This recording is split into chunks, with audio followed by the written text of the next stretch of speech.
set the camera up before this happened, I felt it coming on, and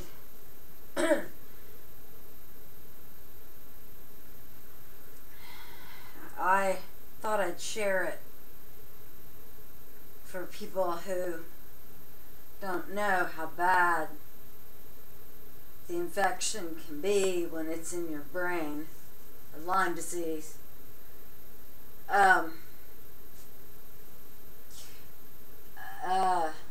Some of it's medication, you know. But anyway, I live alone, so I have to be really careful. I can walk, but it's worse than it was the day I made the video when it was really bad. So I don't want to break anything or hurt myself, because if I don't know, if I'm out of the camera, I'm going to turn around. I'm going to try crawling. But if I fall and hurt myself and can't get somewhere, you know, I'm kind of screwed.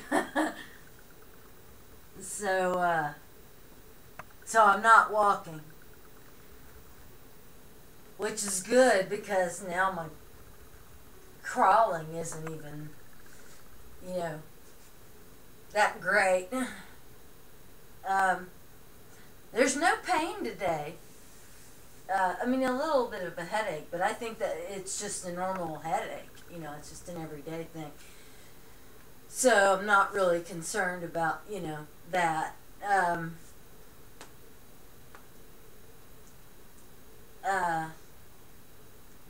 What was I going to say? Oh, I'm not sharing this on my Facebook page, even though I promised I would show everything. But I'm afraid that people will think that this is fake. So I'm tagging it, so the only people who will see this will be other patients or people who are interested in Lyme, want to learn more, and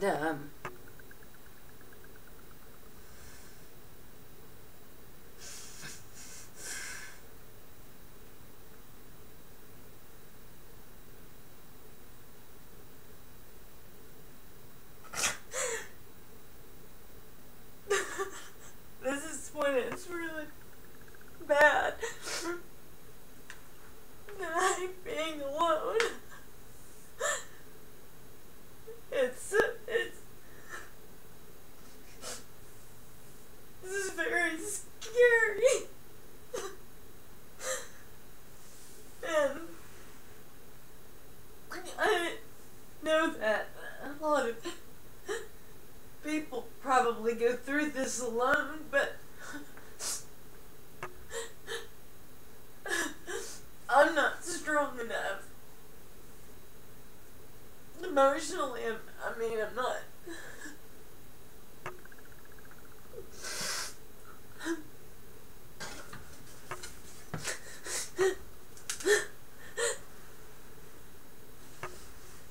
I'm not strong enough for this.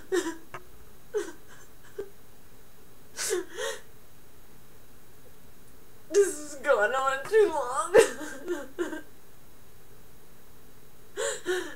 And I can't.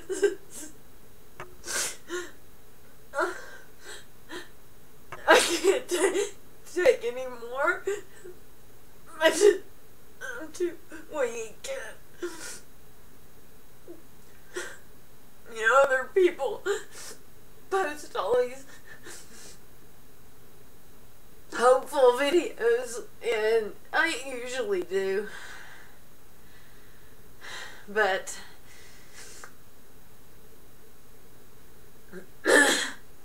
today's just not good.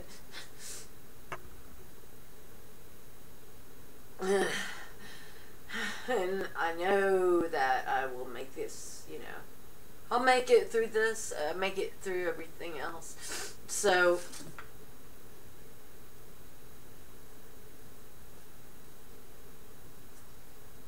it's just a long, haul.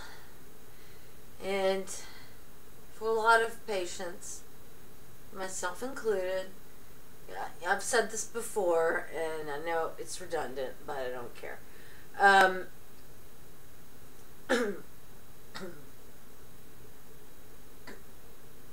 I also forget to swallow. I know that sounds weird, but I forget to swallow. That's another thing. A lot of people with Lyme, well, not a lot, but some people with Lyme, first get diagnosed with ALS, which is, God, I defy you to find something worse that can happen to you. I mean, look, if you don't know what ALS is, look it up, and you will not find anything worse. You won't. It's a death sentence with locked-in syndrome. Anyway, my problem swallowing would put me on the road to a diagnosis of bulbar onset ALS, which is the one that kills you the quickest. And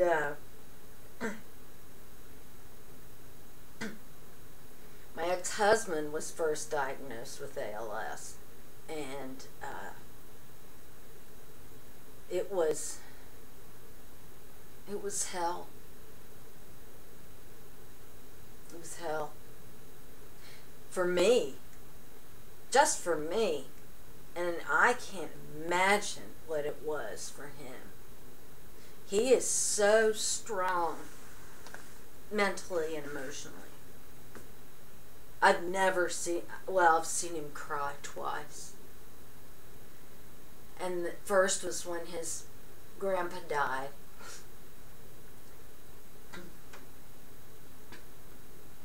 Who he was very close to. And the second was when he was the diagnosis was confirmed at the Carolinas ALS Institute. Which, by the way, fired him as a patient when we contacted them to tell them the good news that it was Lyme and that they should pass that on to other patients. They never called us back, and they fired us as patients. Told us not to come back.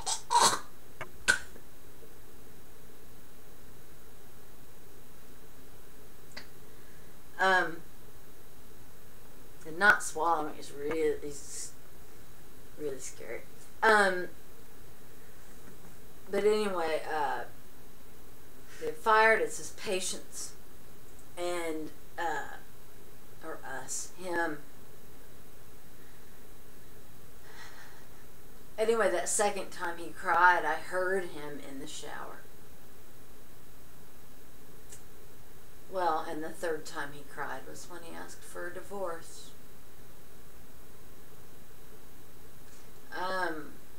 Anyway,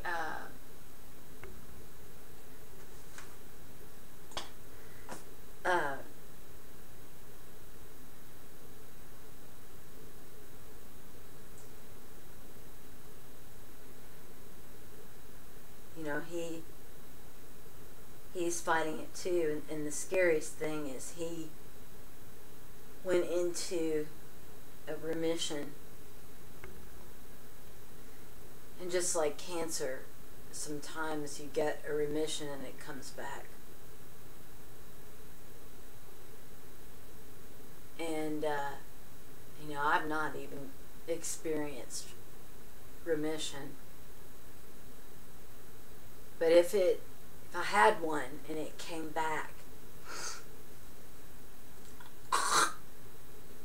I'm so sorry.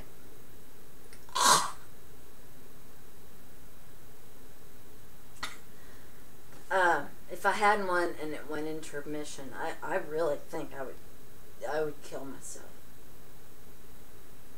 I mean, not if it went to remission. If it went into remission, I'd be like, woohoo! You know, I'd throw a party. But booze and male prostitutes and, you know, the whole deal. But no, if I went into remission and it came back, I would kill myself. No doubt. No doubt. There are a lot of Lyme disease patients who kill themselves. Many of them even before they get diagnosed, because it's so hopeless. And you're diagnosed as a hypochondriac, you know, and that's so humiliating, and you believe it. You know, I've been branded as a hypochondriac. God, for, you know, a long time, even from my friends. And it turns out that when I looked at my medical records, I found a positive test for Lyme that was over 10 years old, and no one told me. So I have the blood work to prove it. And there are some Lyme disease doctors who believe this is sexually transmitted. If it is, we're all in trouble. These doctors, some of them even believe fibromyalgia, Parkinson's, ALS, all of these diseases that we think of as syndromes simply because they all have specific symptoms. But I was swallowing good a minute ago.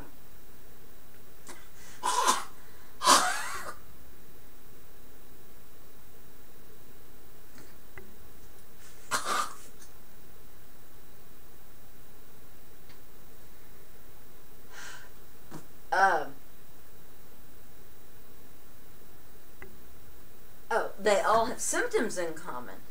But no one knows what actually causes the disease. But they're neurodegenerative. And there's several Lyme disease specialists who believe that all that shit doesn't exist. It's just Lyme manifestations in the brain.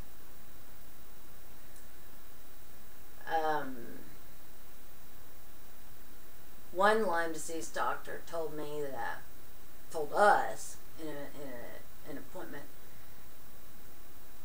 that he has never, ever in his career treated one member of a couple when the other one wasn't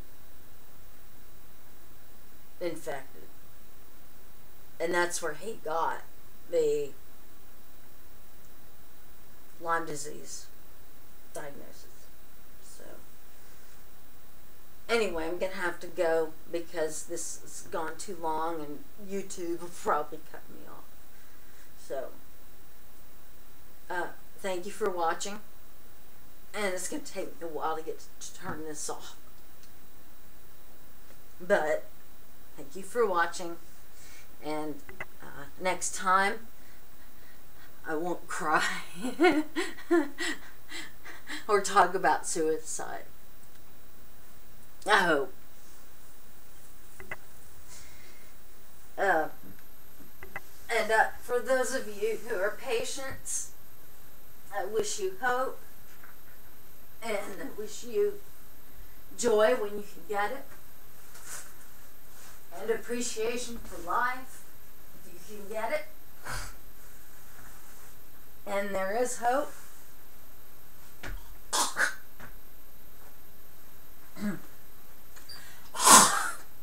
That's attractive. Anyway, don't forget, don't give up, I'm going to try not to.